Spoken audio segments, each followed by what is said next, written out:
کنفرانسێکە چەپەمەنیدا دەگەڵ بارزانانی سەرۆکوەزیرە تورکیا ڕاگەیاند پرسا پێکێکە لە چنگال بتەنە عریشەیە تورکیا نینە بەلکویە هەرێما کوردستانی و عێراقەیەژی. حسێن کەرکوک دەبێژن ئەو ژناک و دوێ بێمە لە ماڵا خوادا هاتیە کوشتن هەف ژینەوێ ئەو کوشتیە.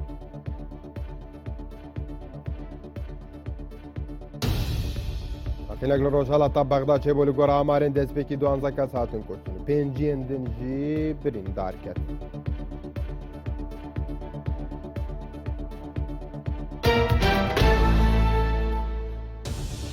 This is NRT News. دەماوە باش بێت تەماشەوانە نێجا گەشتەکان و چەند جوارا پێشیە دیکە. ویناڵی هەڵدرم سەرۆکوەزیرên تورکیا ڕاگەیاند چالاکێن پێکێکە لە هەرێما کوردستانێژی بۆ سەر تورکیا جێ قبولکردنینە و هەر شتێکی پێویست بێژی دەربارەوەیەکە لە دژی پێکێکە دیکەن. گازجی دەگەل بارزانی بەحسا ڕۆبڕبوونا تەرۆرێ و بیاوێنە ئابووریکردنە و لیژنەیەک ji بۆ بێتر بەجاندنا ئابووری دنابەرە هەردوو وڵاتان پێکدێنن. یەڵدرم ڕاگەیاندجی بیاوێ ساخلەمیەژدا هەماهەنگی دەگەل هەرێمێ بێتر دکەن و ئۆ گرنگیە پێدەدەن و دەربارێ ئەنەرژیەژی بە دیکارن هەمانگێن بێتر بکەن. گازجی بابەتە ڕێکخراوێن داعش و پەکێکە و بزوتنەوەی خزمەت عریشەیەن تورکیا و هەرێما کوردستانێنە و ئارمانجا هەبە شەوانجی شکست پێیانینا ڕێکخراوێن سەرژێ تێکچووی ئەو گازجی پێویستە جوواکان نێودەوڵەتی لە دژی تیرۆران پشتەوانیا زێتراوان بکە. بیناڵی هەڵدرم ئاماژە بۆ یەکێژی کرد بۆ تو ئاوایەکی هەبوونا پەکێکە لە شنگال جێ قبولکردنینە و هەفژی بتنێ عریشەیە تورکیانینن بەلکو عریشە هەرێما کوردستانێ و عێراقەیەژی ji ber wê yekê di bizavandana ji bo têgihindina Emerîka و welatên Rojava derbarê gefên pekeke li şingal. Ev de me Yıldırım ew yek jî xiste berçav YPK û PYD tu cudahiyeka wan digel pekekê de nîne û got jî razî nabin bi vê desthilatê ku PYD li Sûriye heye. Gerçekleştirdiğimiz ziyaretin سردانا کو من بو بغدا کرده و پشینگی سردانا خو از خوب کیف خوش بینی کم سردانا ایرش کرده الافلیقات ما کرده دو سرده را دیشین هم کوک اینوا یکی کلوان خبات هاوباش لهمبری تروریزمه de ekonomik konularda یا دوه باور آبوری داد باور استثمار داد و هر واسه باور آسایش و همینی منطقه دیشین زیادتر شول سرکهی terör örgütü هم بابت داعش و هر وسا بابت رخرا و ارهابیا PKK و رخرا و ارهابیا یا فتوی نبتنه کشا ترکیه شانوین ده کو کشا ایریا کشا عراقیا و کشا ترکیه و کشا سوریه PKK bölücü terör و هر لای دیگه و خبات من هم بر رخرا و ارهابیا PKK چل نو ولات و لیره یا بردامه PKK'nın اف چالاکیت کو PKK لیره دال دجی ولات مدکن و عملیت دجی ولات مدکن پیشی و جهه قبول دینه bu terör örgütünün batıya doğru او رخرا و بربلاف بونویل برف روش آوایل منطقه شنگاره به هیچ شیوی اما به هیچ شیوی نسبت ما جهه قبول نیه bir şey değildir. هەروەسا بارزانانی ژی دێ کۆنفرانسێ چاپەمەنیدا دەگەڵ بیناڵی هەڵدرم ڕاگەیاند لە هەرێما کوردستانê تەرۆر داوی هاتیە و هیڤیژی خواست لە تورکیا وڵاتên دنجی تەرۆر داوی پێبێت. گازجی سەردانا سەرۆکوەزیرên تورکیا پشتەوانیەکە مەزنە ji بۆ هەرێما کوردستانê. بارزانی بەحساوێکێکی کرد و بەرهەبن هەمانگێن تورکیا بکەن و گات ڕووپڕبوونا تەرۆری پێویستی بە هەماهەنگیە هەمووانە. ئێمە زۆر بە خۆشحاڵیەوە پێشوازی لەو سەردانە دەکەین و زۆر بەرز دەینرخێنین و ئەمە پشتیوانیەکی گەورەیە لە دەوڵەتی تورکیا و ملەتی تورکیا بۆ هەرێمی کوردستان. و ئێمە سوپاسی دەوڵەتی تورکیا و جەنابی سەرۆککۆمار و جەنابتان و ملەتی تورکیا دەکەین بۆ هەموو ئاواسانکاری و پشتیوانی کە بۆ هەرێمی کوردستانتان کردو. ئێمە هەموومان ڕوبەڕووی ئافەتی تێرۆر و تێرۆریستان بووینەتەوە و بۆ ڕووبەڕووبوونەوەی تێرۆریستانە پێویستی بە هاوکاری و هەماهەنگی هەموو لایەنە هەیە و خۆشبەختانە ئێستا لە جەبهەی ئێمە تێرۆریستان بەرەو شکستێکی گەورە هاتوون و ئومێدەوارین لە هەموو بەرەکانی تریشدا لە تورکیا لێرە لە هەموو وڵاتانی تر تێرۆریستان و تێرۆر بنبەر بکرێت و ئێمە ئامادەین لە هەموو بوارەکاندا پەرە بە هاوکاری و پەیوەندیەکانمان بدەین. تماشاوان جەمێ لەسەر سەردانا سەرۆکوەزیرên تورکیا بێتر بسەکنین ji ku ji bayrêma Kurdistanê kirî û bêtir şiloveyên wê seredanê û herwesa gotinên herdûkan Barzanî û herwesa yeldirim dikin. Biraya mêvandarê herêk ji Belên Abdullah spor di peywendê nêvdewletî li Hewlêrê bimara dibe herwesa weşmend Attal li Helepçe ku mamastaya zanîngeh ye bimara dibe. Kak Belên ez destpêkê bêm cem te dema te baş me spas ji bo beşdarîkirina te yanî ji aliyê peywendiyên nêvdewletî ve ku tu bixwe pirsporî dûî biyavî de. Pêtiviye peywendiyên welatekî li ser çi bingehek bin li ser çi binemayek bin bi taybetî jî ev peywendiyên Herêma Kurdistanê li ser çi binemayekî hatine dareştin. ئەو کاتت باشە وەکو دەبینین ئەم پەیوەندیە بەر لە ماوەیەکی کەم سەرۆکوەزیرانی ببوورە سەرۆگەردووگان پەیوەندی بە سەرۆکوەزیرانی عێراقەوە کرد عەبادی لەوێدا گفتوگۆیان کرد سەبارەت بە کۆمەڵێ بابەتی کە لە نێوانی هەردوو لایەن دەگوزارێ بڕیار وا بوو لە ماوەی 5 بۆ 7 مانگەوە ئەم یەک دوو ڕۆژەی ئێستا دەکات دوێنێ شەو سەرۆکوەزیرانی تورکیا گەیشتە هەرێمی کوردستان کە بڕیارە ژوایە دوای هەرێمی کوردستان لێرەوە سەردانێکی بەغدا بکەن تاوەکو لەگەڵ عەبادیە باسی کۆمەڵێ بابەتی هاوبەشکەن یەک لەو بابەتە هاوبەشانەی کە بڕیار وایە وەکو هەنگاوێکی گەشتبینی دەبیندرێ لە نێوانی تورکیا و عەبادیدا ئەوەیە کە باس لە بابەتی پەکەکە بکەن کە ئەو بابەتە بوونی پەکەکە لە ناو هەرێمی کوردستاندا یەک لەو بابەتە گرنگانەیە کە گفتوگۆی لێ دەکرێت لە هەمان کاتدا بوونی پەکەکە بابەتێکی گرنگە لە نێوان هەرێمی کوردستان و بەغدا ئەنقەرادا لە هەمان کاتیشدا بۆ خۆیان ئەمریکاش ڕای لەسەر ئەوەیە پەکەکە دەبێ شنگاڵ جێبێڵێ بەڵام هەتاوەکو ئێستا ئەوەی گفتوگۆی لەسەریان باشە بیناڵی هەڵدرم دەڵێتن کێشەی پەکەک بوونی پەکەکە لە شنگال تەنها کێشەی ئێمە نیە ینی واتە سەرەتا بە کێشەی خۆشی دەزانێت دواتر ئاڵێ کێشەی هەرێم و عێراقیشە ینی بۆچی بوونی پەکەکە لە شنگال کێشەی یەڵدرمە یان تورکیا تورکیا مەبەستێتی لە نێوان مووسڵ و هەرێمی کوردستاندا ناوچەیەک دروست بکە پێدەوترێن ناوچەیەکی ئارام زۆنی ئارام بتوانێت ئەو ناوچەیە دروستکە تاوەکو بێت بە بەربەستێک بۆ پەڕینەوەی یەکەم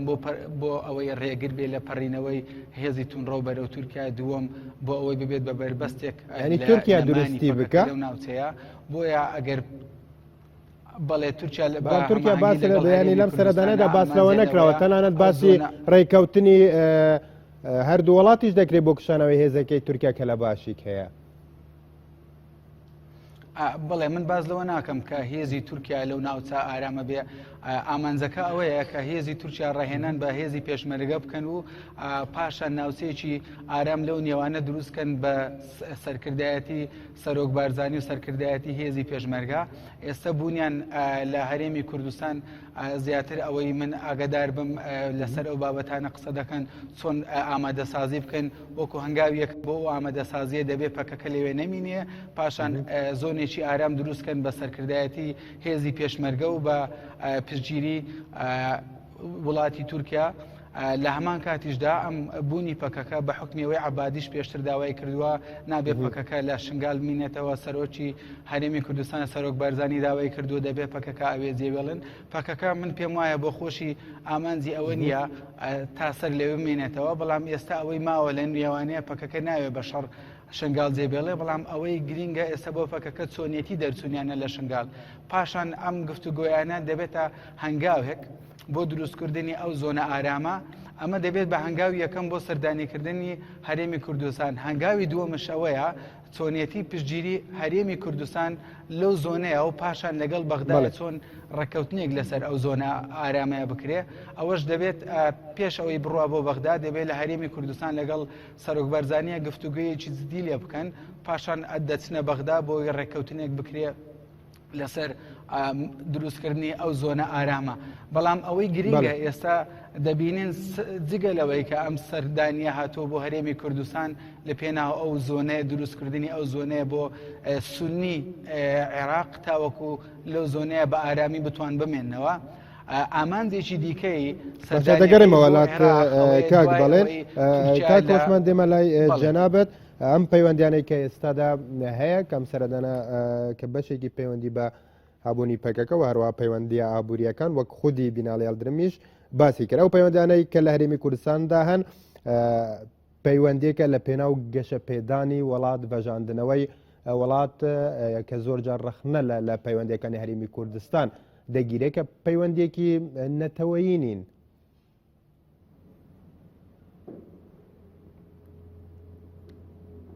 بەڵێ ئەم کاتتان باش سلااو و میوانەکەشت لە ڕاستیە ئێمە ناتوانین بڵێن بە تەواوەتی پەیوەندیەکان پەیوەندیەکی حیزبین یان بڵێن بە تەواوەتی پەیوەندێکی نەتەوەیین. خودی پەیوەندیەکانی تورکیاش لە ڕاستیە کاریگەری ئەو حیزبەی لەسەرە کە حیزبی حکومڕانی تورکیا ئاک پارتیان پارتی دابگەشە پێدان کە حیزبی حکومڕانی تورکایە ینی ڤیژنەکانی خۆی و ئایدیا سیاسیەکانی خۆی لە چوارچێوەی وەزارەتی دەرەوەی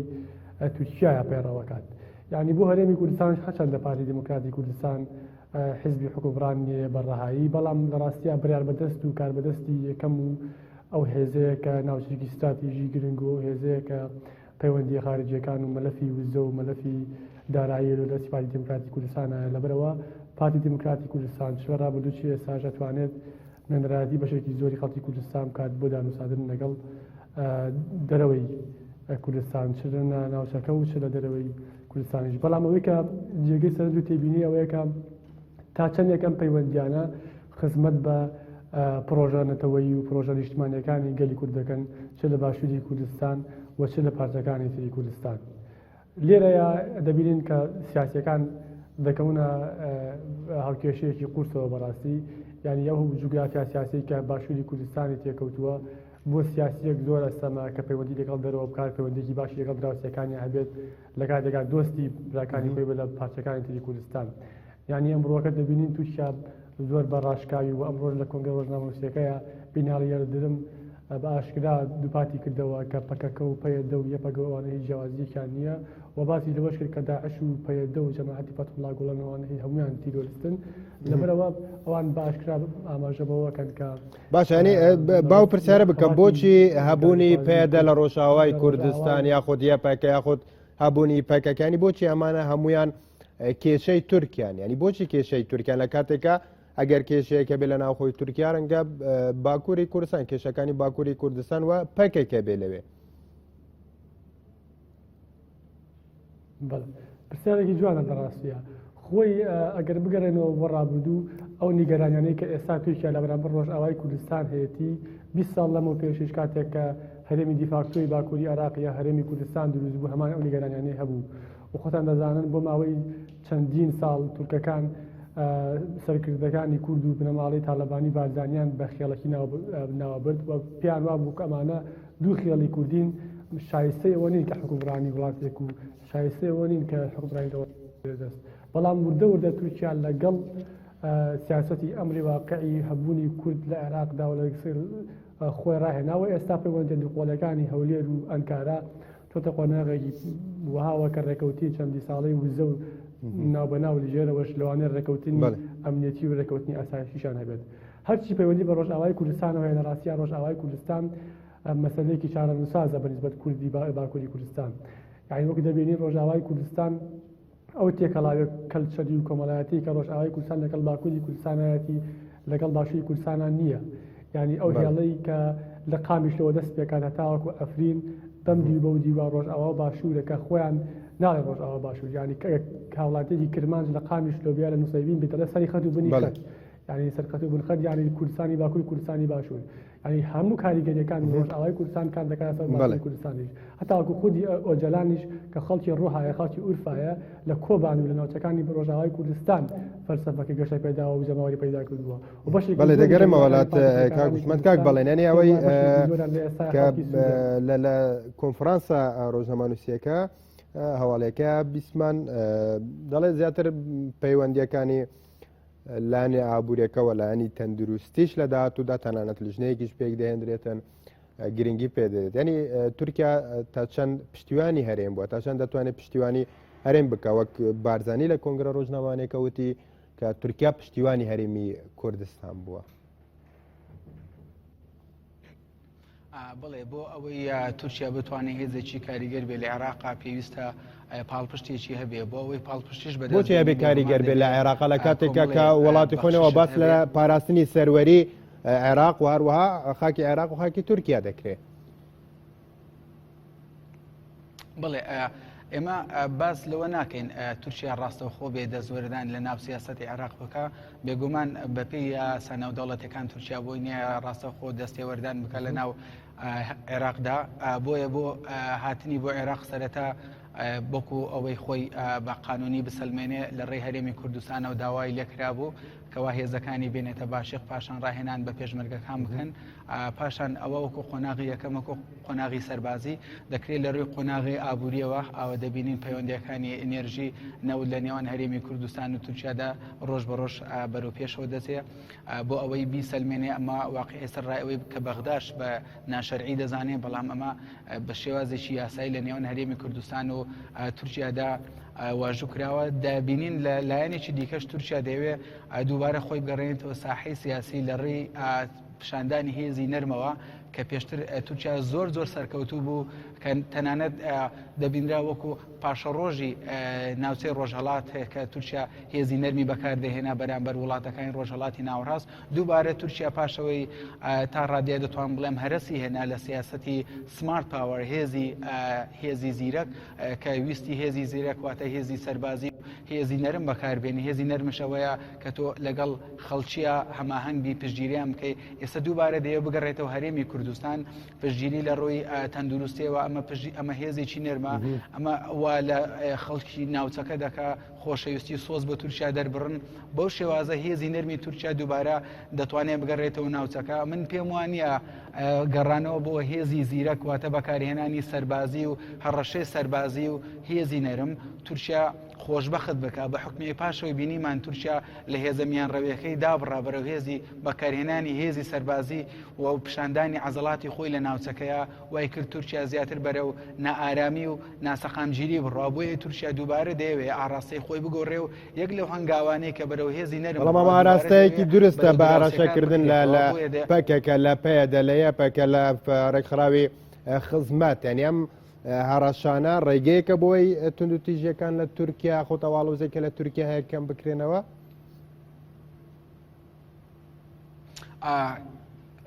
شتێکی سیر لێرەدایە پاشەوەی تورکیا ویستی ئاڕاستەی خۆی لە لایەنی پشتگیری ئەمریکیەوە بگۆڕێت تا ڕادەیە بۆ پشتگیری رووسیا دەبینین لە هەمان کاتدا تەقینەوە و ناسەقامگیری زۆر هەبێ لە رووسایەکە لە تورکیا ببوون کە تورکیا دەیەوێت پەیوەندێکی باش لەگەڵ رووسیا و ئێرانە دروستکە دەبینی لە تورکیا تەقینەوە و ئاژاوەژێڕی و کاری تیرۆر زۆر دەبێت بەڵام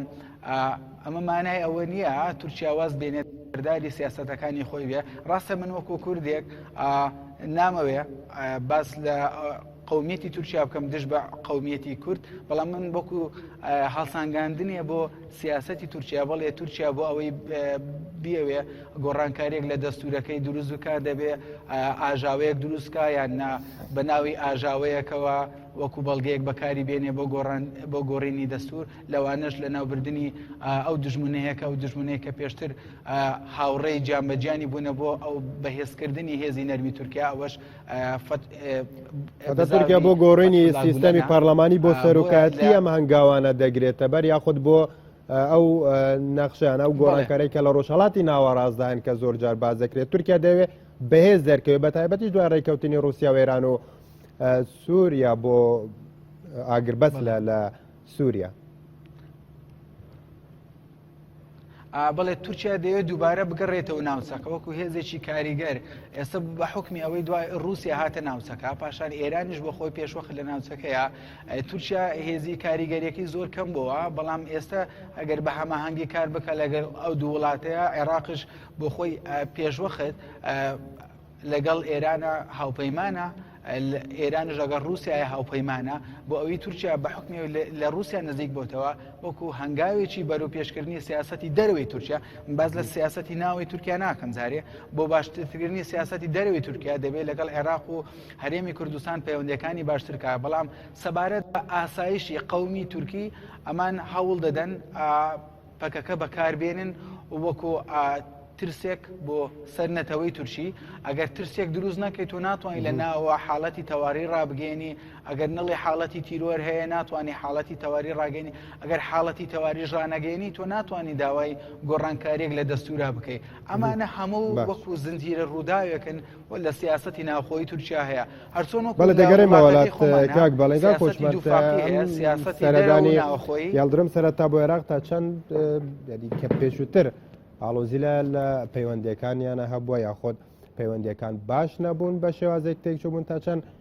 بەهێزبوونی پەیوەندیەکانی تورکیا ئەن بەغدا و ئەنقەرە کاریگەری نەرێنی لەسەر پەیوەندیەکانی هەولێر لەگەڵ ئەنقەرە دەبێت.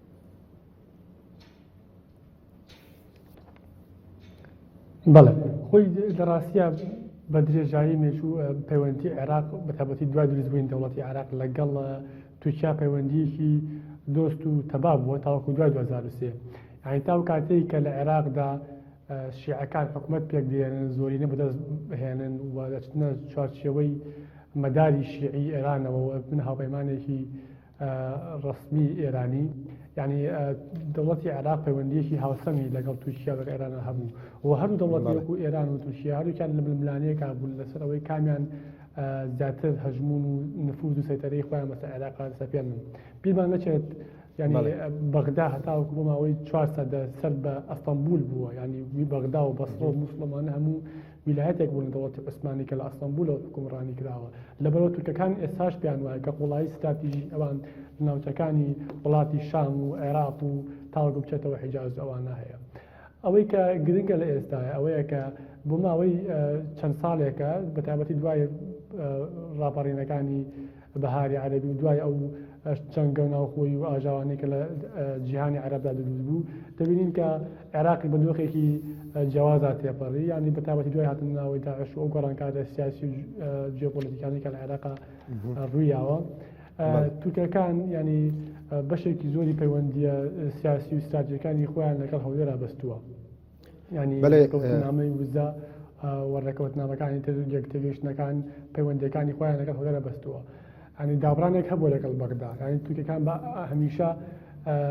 نیگەرانیان هەبووە لە سیاسەتی ڕسمی حکوومەتەکانی عێراق لە بەرامبەر کەمینەی سونە مەذهب و لە بەرامبەر ڕاگررتنی باڵانسی پەیوەندیەکان لەگەڵ دراوسەکانیانە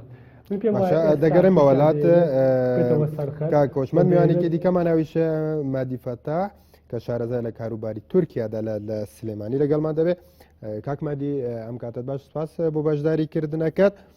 لە کۆنگرە ڕۆژنامەوانیەکەدا چەند تەوەرێک باسکران بەڵام ئەوەی کە زۆر سەرۆکوەزیرانی تورکیا دووبارەی کردەوە زۆر جەختی لەسەر کرد هەبوونی پەکێکە بوو لە شنگال کە نابێ لەبێ وە تەنانەت هاوتای داعش و هەروەها بزوتنەوەی خزمەت فتحوڵا گولان ناوی بردن یعنی ئەم قسەکردنەی یاڵدرم تا چەند هەرەشەیەکە بۆ هەرەشەیەکی جددیە بۆ نەهێشتنی پەکەکە لە شنگال یاخود تا چەند ئەم پەیوەندیانەی بەغدا و هەرێم و هەروەها تورکیا بۆ کۆتایی پێهێنانە بە پەکەکە لە شنگال. پێشەمەشە سڵاو لە ئێوە سپاس بۆ ئێوە من مەهدی فەتاحی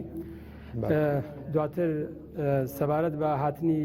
سەرۆکوەزیرانی تورکیا بۆ هەرێمی کوردستان بۆ تایبەت و شاری هەولێر شتێکی نوێ نییە و دقیق هەڕەشەکانی تورکیا و حکوومەتی تورکیا لەسەر پەکەکە دووبارە شتێکی نوێ نییە و ئەو هەڕەشانەی کە تورکیا بەڵام ئەم جارە لە هەولێر بوون دیسانەوە لە هەولێریش هەڕەشە کراوە و دیسانەوە لە هەولێریش پەکەکەوە پارتێکی تیرۆریسی ناوبراوە ئەوەی فشاری دروستکەوە لەسەر تورکیا پەکەکە نییە ئەوەی فشاری دروستکەوە لەسەر تورکیا بە نظری من و بە نظری ئەوانەی کە چاودێری سیاسی لەسەر ڕۆژهڵاتی ناوەڕاستە و فاسیلەیەکە لە نێوان حکوومەتی تورکیا و ئەو یەکێتی ئەوروپا دروست بووە و حکوومەتی تورکیا لەگەڵ یەکێتی ئەوروپا و لەگەڵ بەرژەوەندەکانی خۆی لەگەڵ یەکێتی ئەوروپا شکستی هێناوە پەیوەندیەکی ئەو تۆ نەماوە لە نێوان یەکێتی ئەوروپا و حکوومەتی تورکیا هەم یەکێتی ئەوروپا ناومێت بوون لەوەی کە تورکیا ناتوانێت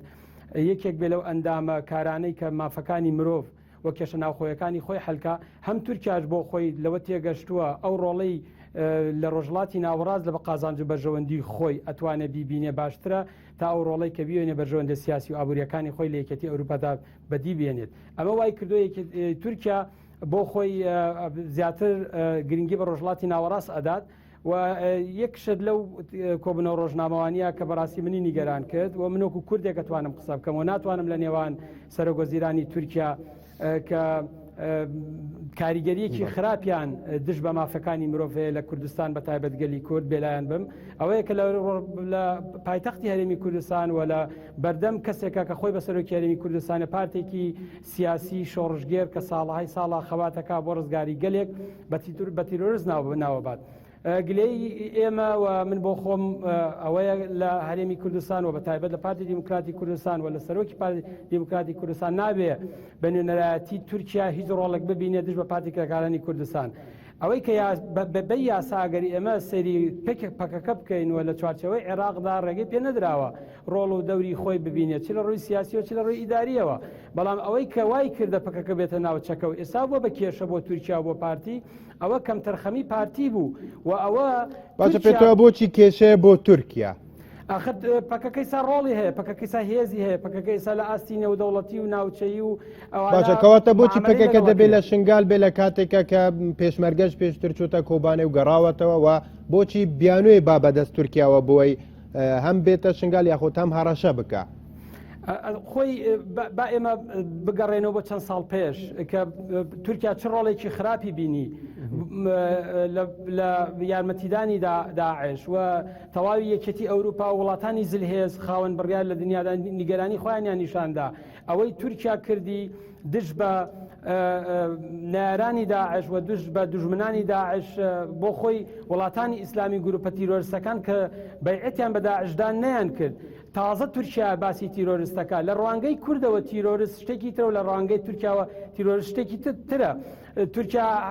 ئەوەندەی پارتیکێکارانی کوردستان بە مەترسی ئەزانێ لەسەر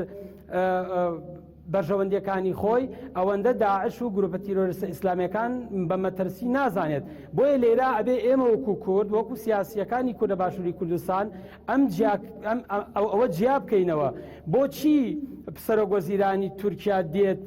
وەک ئەنقەرە وەک ئەستەمبول کە کۆنگرەی ڕۆژنامەوانی ئەگیرێت باس لە پەکەکە و مەترسی پەکەکە لە هەرێمی کوردستان لە بەردەم کەسێکا کاک بەڵێن کاکمادی دەڵێتن بۆچی دەبێ سەرۆکوەزیرانێکی تورکیا بە هەمان شێوەی ئەنقەرە و ئەستەمبول بێ لە هەولێریش بەو شێوازە قسە بە پارتێکی کوردی بڵێت کە هی پارچەیەکی دیکەی کوردستان ئەگەر هیچ نەبێ کوردن.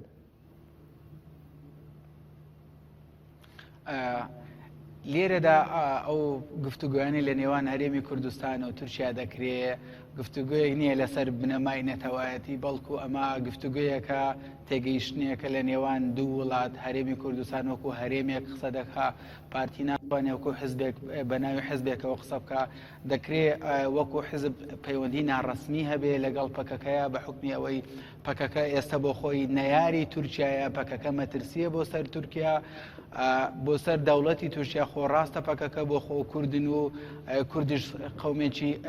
لێ قەوماوە لە تورکیا پەکەکەش نوێنەرایەتیان دەکا بە شێوازی لە شێوازەکان وەکو شێوازی باڵی سەربازی بەڵام ناکری هەرێمی کوردستان لەگەڵ تورکیادا بە فەرمی پشتگیری لە پەکەکە بکە من پێم وایە پشتگیری پەکەکە بە زۆرە لە زۆرەکان کراوە هەماهەنگی لە نێوان پارتی و پەکەکەیە کراوە بەڵام بە شێوازێکی فەرمی تۆ ناکرێ بڵێ پەکەکە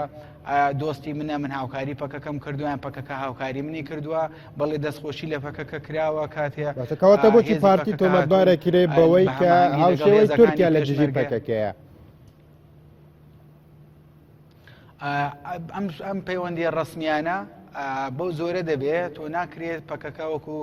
هێزێکی فەرمی تەماشا بکەی پەکەکە هێزێکی نافەرمیە ڕاستە پشتگیری هەرێمی کوردستانیان کردووە هەوڵیان داوە شنگال لەگەڵ کوردەکانە ڕزگار بکەن لە کەرکووکە کاریان کردووە بەڵام ترسی تورکیا لەوە نییە پەکەکە پشتگیری هەرێمی کوردستانی کردووە ترسی تورکیا لەوەیە کە پەکەکە دووبارە هێز ناوچەیەکی نوێ بۆ خۆی دروستکە ناوچەیەکی نەگۆڕ بێ وەکو ئێستا چۆن قەندیل ناوچەیەکی نەگۆڕە بۆ پەکەکە تورکیا نایەوێ ناوچەیەکی دووبارە نەگۆڕ دروستکە بۆ پەکەکە بەڵکو لە بەرامبەر ئەوەدا دەیەوێت بەڵێنێک بە هەرێمی کوردستان بدا کە پشتگیریەکی سەرتاسەری بکات بۆ ئەوەی هەرێمی کوردستان بتوانێت لە ناوچەی دەشتی نەینەوا و ناوچەی شنگال و ئەو ناوچانی دیکە کە سەر بە لە سنووری هەرێمی کوردستان لە جوگرافیای هەرێم کوردستانە ببێت بە بەشێ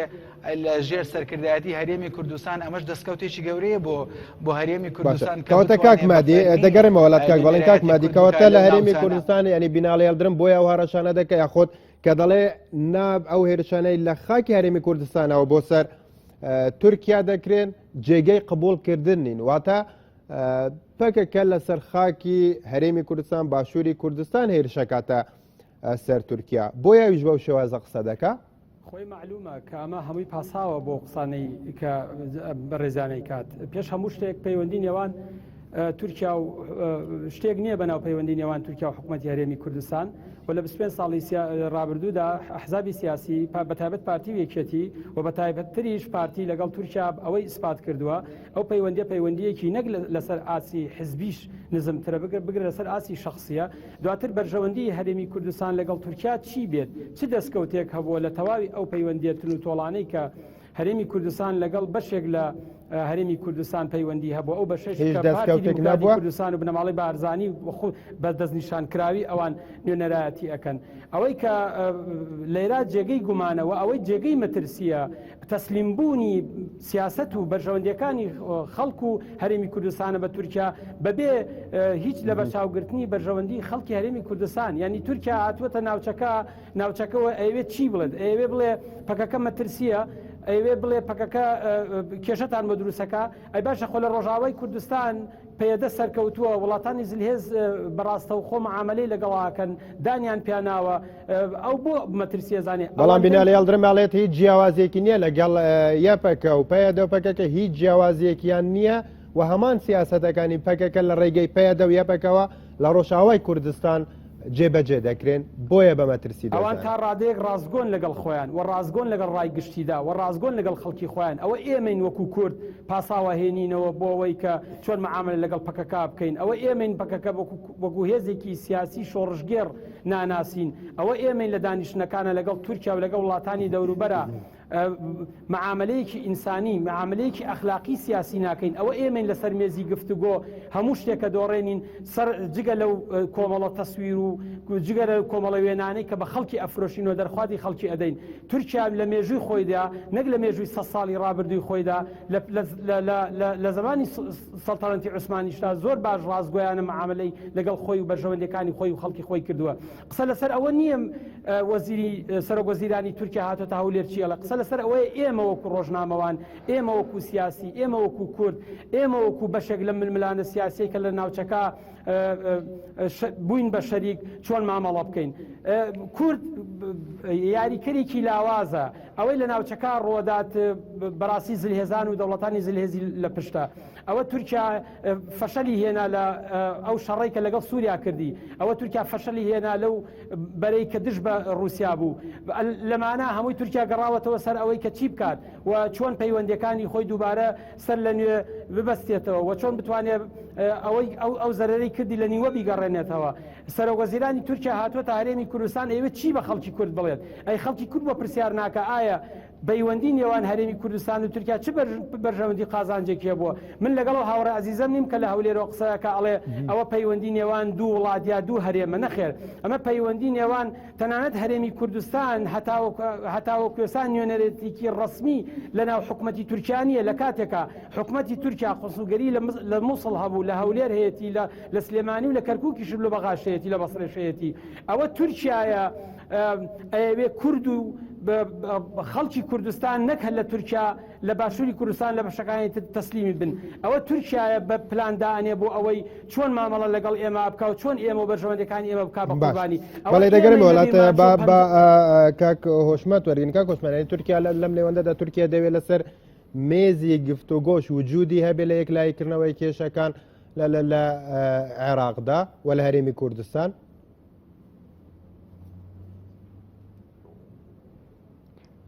بەڵێ خۆی لە ڕاستیە وەک باس کرا سیاسەتەکانی تورکیا لە ماوەی چەند ساڵی ڕابردووە کە پەیڕەوێکرد چ لە سووریا و چ لە عێراق شکستی هێناوە و ئەو ئەجەندانە کە تورکیا پەیڕەوێ کرد ناوچەکە بەگەڵ میسر و لەگەڵ وڵاتانی دراوسەیە ینی سیاسەتی سفرکردنەوەی کێشەکان بوو بە سیاسەتی پڕکردنەوەی کێشەکان. ئێستا جارێکی تر تووشیا گەڕاوەتەوە ناوچەکە ئەویش بە هەماهەنگی و تەنسیقکردن لەگەڵ ڕووسەکانە. یعنی ئەو چرکە ساتەی کە رووسیا پەیوەندیە کاتەوە بە تووشیایە، ئەو چرکە ساتەی کە ئەردۆگان بە تەلەفۆنێک بەمەوەی هەفتەیەک پەیوەندەکانی خۆیان لە دیوێکی خەتەرناکەوە بازێتەوە بۆ دیوێکی دۆستایەتی، ینی لێرەوە تووشیا جارێکی تر کارتەکانی بەدەستێنێتەوە. لە ماوەی ڕابردووە بینیمان تورکیا لە سووریا ئاوت کرابوو، هیچ فشارێکی نەبابوو لە سووریا. گروپە ئۆپۆزیسیۆنەکانی سەر بە تورکیا هەمویان لاواز بووبوون و بەرەی ئێرانی رووسی ڕژێمەکەی ئەسەد و حیزبوڵاوانە زۆریان بۆیە نابوون ناوچەکانی حەڵەب و ناوچەکانی تر و خەریک بوو هێزەکانی یەپەگە کانتۆنەکانیان لە ناوچەی ڕۆژئاوای فرات دەگەیان دە ئەفرین. یعنی لێرەیە تورکیا ئەم خەتەرەی کورد بۆ خۆی بە خەتەرێکی جدی بە خەتەرێکی گەورە لەسەر ئەمنی قەومی نیشتیمانی خۆی زانێ. لەبەرەوە من پێم وایە هۆکاری سەرەکی گەڕانەوەی تورکیا و تەنازولاتی تورکیا بۆ رووسیا و چ بۆ ئێران و هەتاوەکو پەیوەندی ژێمەکەی سووریا فۆبیای کووردە. ینی ئەو ترسە گەورەی کە هەمیشە تورکیا لەگەڵ کووردا هەیەی ئەو قسەی و گوتەزایی کە هەیەی پێی وایە کە ئەگەر لەسەر مەریخیش بێ ڕێگە نایەن دەوڵەتێکی کوردی و ستاتوێکی کوردی دروست بێ. ئەم فۆبیایە کە وای لە تورکیا کردووە ینی فاوڵی گەورە گەورە بکات. ئەم فۆبیایە وای لە تورکیا کردووە کە هەمیشە بکەوێتە کێشەی گەورە گەورە و ڕێوەسەکانی، بەڵام هیچ کات ئامادە نەبێ بچووکترین تەنازولات و بچووکترین دادگایانان بە مەسەلەی کووردا بکات. یعنی بەشێکی زۆر ئەم کێشانەی کە ئەمڕۆ تورکیا ئەوێت بیگوازێتەوە بە عێراق و سووریا، ئەم کێشانە کێشەیەکی ناوخۆیین. یعنی مەسەلەی کورد لە باکووری کوردستان مەسەلەیەکی ڕەوایە، مەسەلەی میلەتێکە کە 15 ملیۆن ئینسانە کە مافی ئەوەی نییە بە زمانی دایکی خۆی بخوێنێن، مافی ئەوەی نییە ستاتوێکی سیاسی هەبێ. ئەم کێشانە کێشەی تیرۆر نییە. تۆ ناتوانانی کێشەی 15 ملیۆن ئینسان، کێشەی لانی کەم 10 ملیۆن ئینسان کە دەنگی بە هەدە بیاوە، 6 ملیۆن ئینسان کە دەنگی بە هەدە بیاوە، یعنی ئەو هەموو جەماوەی زۆرەی کە کورد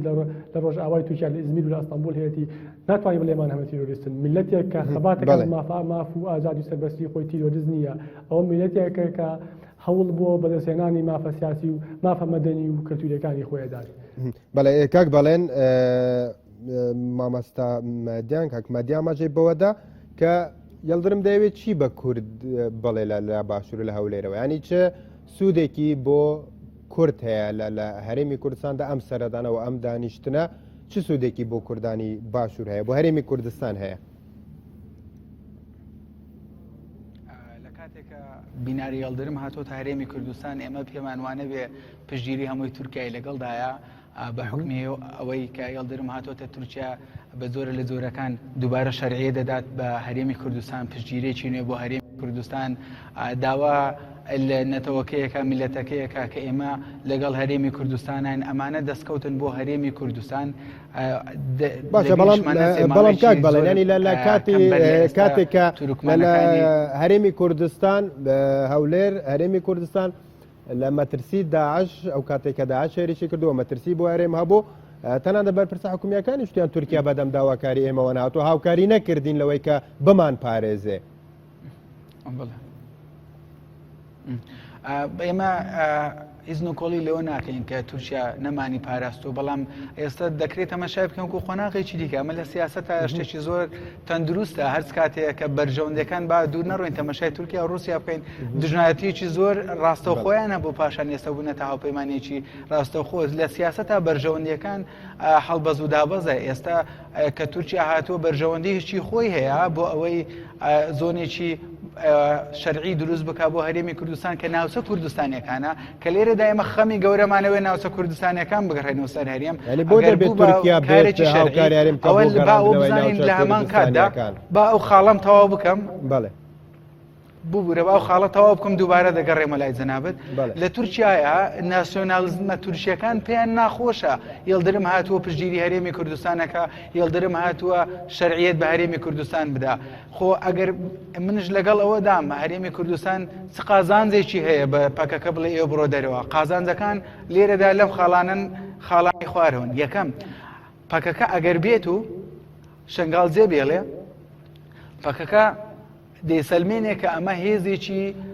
100% دڵسۆز بۆ کورد سیاسەتی هەرێمی کوردستان ڕەفز ناکاتەوە و پشتگیری لە هەرێمی کوردستان دەکا و ئامادەی شنگال ئاوەدان بێتەوە هەموو ئامانجەکەی ئەوە بوو کە شارەکانی کوردستان بپارێزێ لە داعش ئەوە بۆ دەستکەوتێکە بۆ پەکەکە وەکو هەرێمی کوردستان چ دەستکەوتێکی دەست دەکەوێت دەستکەوتێکی باش لەوەدایە کە ناوچەی شنگال سەر بە هەرێمی کوردستان دەبن ڕاستەوخۆ ئەو ناوچەیە ئیدی بۆی نییە جارێ بێڕێتەوە ژێر دەسەڵاتی موسڵ و بە پشتگیری وڵاتە دراوسەکان یەک لەوانەش تورکیایە دووەم هەرێمی کوردستان دەتوانێت وەکو کارتێکی فشار بۆ جێبەجێکردنی ئەو داوایی تورکیا داوا بکات لە تورکیاش گۆڕانکاری سیاسی بکرێ بەڕووی کوردان بۆ نمونە ئەو ئەندام پەرلەمانانی ئەندام پەرلەمانە کوردەکان کە لە زیندانەکانن هەرێمی کوردستان دەتوانێت داوایان لێ بکات گۆڕانکاری لە سیاسەتی خۆیان بکەن بەرامبەر کوردەکان و دەکرێت دەستکەوتێکی گەورە بێ بۆ کوردەکان لێرەدا دەبینین تورکیا و هەرێمی کوردستان لە پەیوەندیەکی تەندروستدان بۆ هەرێمی کوردستان من لەگەڵ ئەو هاوڕێیەم ڕاست دەکا پەیوەندەکان لە نێوان خێزانێکی دیاریکرا وەکو خێزانی بەرزانیە بەڵێ لە سیاستدا ئەو هایە خۆ زۆر لە زۆر سیاستدا هەیە کەسایەتیەکان زۆر گرنگن تۆ ئەگەر بێت و کەسایەتیەکی کە لە ڕقت هەبێ قەت ناتوانێت سیاسەتەکە سەرکەوتوو بێ ڕاستە ئەمان نوێنەراتی خێزانی بەرزانیەکەن بەڵام لە هەمان کاتدا ئەوان نوێنەراتی هەرێمی کوردستانەکەن بە شێوازەکەی پەیوەندیەکی باش لە ڕێ ئەو خێزانەوە دروست بووە لەگەڵ هەرێمی کوردستاندا سودێکی زۆر زۆری هەیە بۆ ئابووری داهاتووی هەرێمی کوردستان ڕاستە ئێستا کێشەی ئابووری زیانی هەیە لەگەڵ دابەزینی نرخینەوەدا بەڵام ئێمە تەمەشای چەند ساڵی ڕابردوو بکەین هەرێمی کوردستان لە دۆخێکی ئابووری زۆر باش بەوەش بە هاوکاری تورکیا بوو تورکیا توانی لە سەرەتا هەموو کۆمپانیەکانی خۆی بنێرێتە هەرێمی کوردستان دەست بکەن بە گەڕان لە دوای نەوت و هەڵکەنینی بیرەکان و ئەمە هەرێمی کوردستانی زۆر بدە پێشەوە بەڵام ئێمە نابێت تەمەشای تەنها لەو خاڵەوە تەمەشا بکەین پەکەکە کوردیە بەڵێ پەکەکە کوردین قارەمانن بەڵێ دەگەرمەڵات کاک نادیانی لە ڕوویەکەوە سەردانەکە دەبینن لە کاتێکە دایان ڕووی دێ دایان کۆمپانیا و کارگاوە لە تورکیان لە هەرێمی کوردستان کار دەکەن پەیوەندی ئابوووریەکان و هەروەها خۆ بەهێزکردنی کورد لەسەرەوەی کە تورکیا پشتیوانی پشتگیری بکە تۆ ئەگەر تەماشای تورکیا بکەیت سەرڕای ئەوەی کە لە پێشتر و لە ئێستاشدا سیاسەتێکی دروست و ئینسانانەی نەبووە لەگەڵ کورداوە لەگە ناوخۆشدا بە تایبەت بەڵام دوای ئەوەی کە ئەردۆغان کەم لە 2002 هەوڵیدا بێ بە پادشابەوە دەوریەکێ لە سوڵتانەکانی دەوڵەتی عوسمانی پێشوو ببینێ دیموکراتی مافی مرۆڤ ئازادی ڕادەربڕین ئازادی فرەحزبی سیستەمی پەرلەمانی ئەمانە هەمووی لەژێر پرسیارایە و یەکێک لەو هۆکارانەی کە ئەوروپای نیگەران کردووە و فاسیلیان گرتووە لەگەڵ ئەردۆغان و لەگەڵ حکوومەتی تورکیا ئەوەیە کە ئەردۆغان بە شێوەیەکی مۆدێرن و بە پێوەری مافی مرۆڤ و ئەو دیموکراسیایی کە لە ئەوروپا باوە سیاست ناکە جارێ سەرۆکوەزیران ئەو سەرۆکوەزیرانی کە هاتووەتە هەولێر و تەواوی ئەو کابینەیش کە سەرۆکوەزیران بۆ خۆی سەرۆکایەتی ئەکات دەیان کاریکاتێری لەسەر لە ئەوروپا و لە ڕۆژنامە ئەوروپیەکان کە ئەمانە هەمووی تاعین کراون یەک بۆ خۆی سەرۆکوەزیران لە ناو خۆی تورکیادا کێشیان هەیە لە ناو خۆی تورکیادا بۆ خۆیان بەو شێوە ناتوانن مامەڵە لەگەڵ لایەنە سیاسیەکانی تر بکەن و لایەنە سیاسیەکانی تریان پەراوێز خستووە باشە بکریمان پارتیکەکارانی کوردستان مەترسی هەیە لەسەر تورکیا و پارتیکەکارانی کوردستان پارتیەکە بەو شێوەی کە سەرۆکوەزیرانی تورکیا ناوێ با وایە بەڵام ئایا هەدەب ئەو پارتەکانی ترکە بەپێی ئەو یاسایی کە سەرۆکوەزیران و کە ئەردۆغانیش بۆ خۆی قبوڵیەتی چوونەتە پەرلەمانەوە و نوێنەری ڕاستەقینەی خەڵکن خۆ لە پەکەکە باشتر لە پێیەدە باشتر مامەڵایان لەگەڵ ناکرێت دوو ئێمە بینەوە سەر کورد کاکە من لەگەڵ ئەوە نیم وشەیەک زۆر ئەوترێ و زۆریش بێتامە ئەوەیە کە کورد نوێنەرایەتی هەموو جیهانەکە بۆ شەڕی داعش من ئەمەوێت لەو هاوڕێ بپرسم و لە سیاسەکانی هەرێمی کوردستان لە تەواوی ئەو کۆنفرۆنس و کۆبوونە گەورانەی گەورە نێودەوڵەتیانەی لە جیهاندا سازدراوە کام لایەنی کوردی نەک پارتی دیموکراتی کوردستان پێدە و پەکەکەش داوت کراون وەکو نوێنەرێکی ڕسمی کورد لەوێ جێگان بۆ دیاری کراوە کە بڕیاریان هەبێ ئاگاداری ئەو باسە بن کە لەوێ دژ بە داعش ئەبەسرێت. کورد بۆ خۆی وەکو وتم یاریزانێکی لاوازە و لە نەک لە ئاسی ئەقلیمی لە ئاسی نێودەوڵەتیش حسابێکی ئەوتۆی بۆ ناکرێت. بەڵام هاتنی ئەو هەموو وەزیرانی وڵاتان یاخود سەرۆک وڵاتان کە دێن بەغدا دواتریش دێنە هەرێم و دێنە هەولێر و لەگەڵ بەرپرسە کوردەکان کۆ دەبنەوە بۆچی یاریکێرێکی لاوازە کورد. حکوومەتی عێراقی ناکرێت بەراورد بکە لەگەڵ هەرێمی کوردستان. هەرێمی کوردستان بە پێی یاسا نێودەوڵەتیەکان وەکو حکوومەتێکی سەربەخۆ حسابی بۆ ناکرێت و ئەم حکوومەتە ئەگەر تۆ تەماشای بکەی یعنی مەجبور بوون وا مامەڵی لەگەڵ بکەن لەبەرەوەی ئەمە بووە بە ئەمری واقع ئەنا لە ڕووی یاساییەوە هیچ بنەما یاسەیەکی نێودەوڵەتی نییە. ئەمە بۆ خۆی وەکو عەرەبەڵە حەقیقەت المڕە ئەمە ڕاستیەکی تاڵە ئەمە بدانی پیا بنین. دواترەوە هاوڕێیە ئەڵێت مەسەلەن باشە 2 ساڵ پێش شنگال خۆ پەکەکە لە قەندیل بوو، خۆ پێش قەندیل لە باکوور بوو، خۆ پێش دروستبوونی پەکەکە سیاسەتی تورکیا و سیاسەتی پێش حکوومەتەکەی ئەردۆغانیش لەمە تەندروستتر و دروستتر نەبوو لەگەڵ گەلی کووردا. نابێ ئێمە دوژمنایەتی و سیاسەتی چەوتی تورکیا گرێ بدەین بەبوونی پەکەکەوە. دوژمنایەتی و سیاسەتی چەوتی تورکیا مێژینەیەکی هەیە و ئەبێ ئێمە قسە لەسەر ئەم مێژینەیە بکەین و ئەبێ سیاسیەکانی کورد ئەوان ئەتوان لە دەرگاکانیان بن. بۆ نمونە سیاسێکی وەکو مەسعود بەرزانی لە هەرێمی کوردستانە ئەتوانی قسە لەگەڵ تورکەکانە بکات. ئەم ڕاستیە تاڵان پێ بڵێ ڕۆژەڵاتی ناوەڕاست نەتەوەیەکی لێیە ئەم نەتەوەیە کووردە پێت خۆش بێ پێت ناخۆش بێ هەر کاریگەریکی باشیە بێ لەسەر تۆ یا خراپ بێ ئەبێ مامەڵەی لەگەڵ بکەی. تورکیا ئەگەر مامەڵە لەگەڵ پەکەکەوە لەگەڵ بەشێکی ئەو واقع بکات کە لە ڕۆژڵاتی ناوەڕاستە هەیە کووردەوە ئەو بەشە واقعش بەشکی لە تورکایە ئەو کاتە بەرژەوەندیەکانی لە ژێرمەترسیان نابێ نەک ئێستا بخۆی بەدەستی خۆی بەرژەوەندەکانی خستە ژێرمەترسیەوە. ئەگەر ئێمە سەیری مێژووی تورکیا بکەین وانەی لەناو حکوومەتی تورکیان دەوری مافیان بینی و هەمیشە جەنگێکیان هەڵقوڵاندووە شەڕێکیان دروست کردووە بۆ ئەوەی بۆ بەرژەوەندی خۆیان. هەموو ئەوانەی کە لە تورکیان ئێمە چەند ڕۆژنامەوانمان هەیە لە تورکیا لە زیندانەیە چەند ئەندامی پەرلەمان و سیاسی گەورەمانێ لە تورکیا لە زیندانەیە بەشێکی زۆر ئەوانە خۆ کورد نین. باسی ئەویان کۆکە ئەو جەنراڵە تورکانی لە تورکیا مامەڵە ئەکەن بە خوێنی خەڵکەوەنجا خوێنی کوربەیە یا تورک شەڕ هەڵگرسیان بۆ ئەوەی قازانجێکی زۆر گەورە بکەن بۆ بەرژەوەندی خۆیان دیارە و ڕوونە. ئەوە مێژووی من یەک مێژووی تورکیا لەیەکە دەمە دواتر دڵسۆزی پەکەکە بۆ گرێ بدەینەوە ئەگەر هات و پارتی کرێکارانی کوردستان ئەم قسەیە بۆ کورد جێگەی نازانم ئەو برابە ڕێزەم بە بێڕەزی تێنەگا شەرمە. یعنی ئەگەر پارتی کرێکارانی کوردستان لە شنگال مایەوە بێڕێزە ئەگەر دڵسۆز نییە ئەگەر لە شنگال بوو ئیترەوە ئەمە قسەیەکی جوان نییە ئەمە قسەیەکی منتەق نییە. لە ڕووی یاساییوە پەکەکە ناتوانین لە شنگال مامەڵە بکات بەڵام کێ بوو بە هۆکار پەکەکە بێتە ئەوێ ئەوانەی پەکەکان هێنا ئەوێ تورکیا بوو. تورکیا لە ماوەی 4 ساڵە یاریدەدەرێکی هاوکاریەکی گەورەی لۆجستی سەربازی مادی داعش بوو بۆ ژاتی بەڵێ سپاس بۆ هەرێک لە بڵێن عەبدوڵڵا پسپۆر لە پەیوەندی نێودەوڵەتەکە لە مادی فاتح شارەزا لە کاروباری تورکیا هەروە وشمەند عەتا مامۆستای زانکۆ لە هەڵەبجە و هەولێر و سلێمانی لەگەڵمان بوون. تەماشاوانێنەجا دەبێ ڕۆماڵات تایبەت بێ مژارەهاتنا سەرۆکوەزیرێن تورکیاش بۆ هەولێریان بوارا بووین هەر دەخێر خۆشیان دابن خەتراوە.